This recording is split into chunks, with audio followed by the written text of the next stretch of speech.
Alors, vous allez créer un bloc. D'abord, je vais réafficher en affichage normal. Voilà. Parce que j'étais en affichage aperçu. Et on va créer un bloc par-dessus le texte. Un bloc avec les diagonales, par exemple. Parce que c'est ce qui symbolise les blocs pour les images. Donc, techniquement, ça marcherait avec un bloc comme ceci.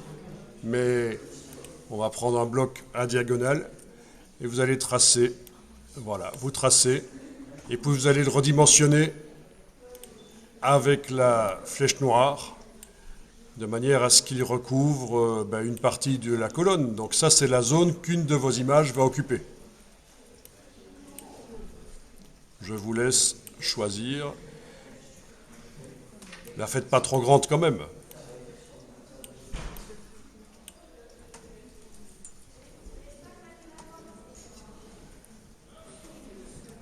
Donc l'image va aller là, par exemple.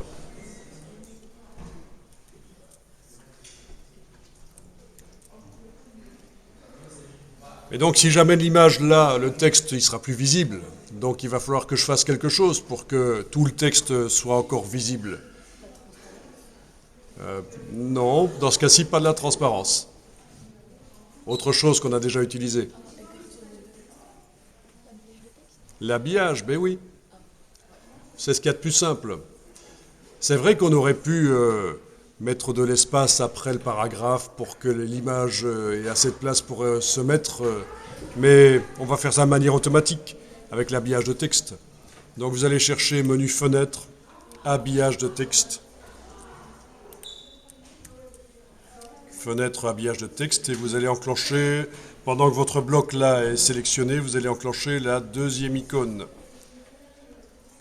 Voilà, et là on voit que le bloc repousse le texte. Si on bouge le bloc d'ailleurs, voilà, on voit qu'à chaque fois le texte bouge.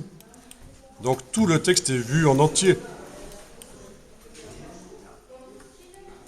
Voilà, on termine la lecture là, puis ça continue de l'autre côté, en dessous je veux dire. Voilà.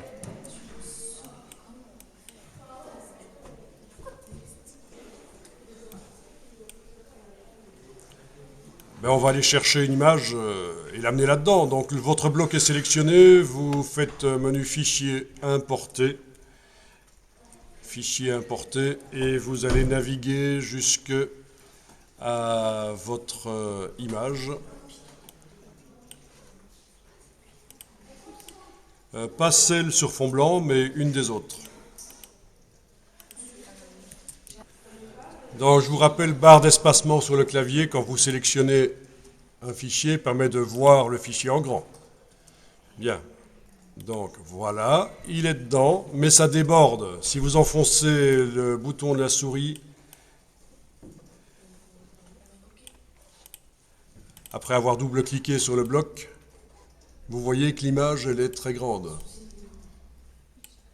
Bon.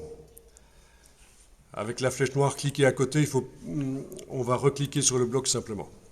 Donc je répète, quand on double-clique sur le bloc et qu'on enfonce le bouton à souris, qu'on le garde enfoncé, on voit l'image qui est très grande en fait. Et c'est vrai qu'on peut la repositionner. On avait vu ça. Mais dans ce cas-ci, on va faire différemment. Vous allez donc cliquer avec la flèche noire à côté, pour que le bloc ne soit pas sélectionné, puis vous allez juste le resélectionner d'un seul clic. Voilà. Donc on clique bien à côté pour qu'il ne soit pas sélectionné, puis on le sélectionne d'un seul clic. Et on va demander à InDesign que l'image se redimensionne pour qu'on la voit le plus grand possible, je veux dire le plus en entier possible dans le bloc. Et pour ça, vous faites Objet, Ajustement, remplir le bloc proportionnellement, ou alors vous avez aussi une icône là au-dessus qui doit correspondre à ça, c'est celle-là, voilà, oui. À vous de voir. Les deux sont bons. Objet, ajustement, remplir le bloc proportionnellement. Ça veut dire remplir. Pourquoi proportionnellement? Ça veut dire que les proportions de l'image sont gardées. Ça n'écrase pas dans un sens ou l'autre. Donc ça veut dire que, voilà, si l'image n'a pas les mêmes proportions que le bloc, il y a forcément une partie de l'image qui n'apparaît pas. Vous le voyez si vous double-cliquez sur l'image. Vous devriez voir que ça déborde par le haut et par le bas, ou alors par la gauche et la droite. Mais ça, c'est inévitable. Mais ça, c'est déjà pas mal, de pouvoir demander que l'image remplisse le bloc.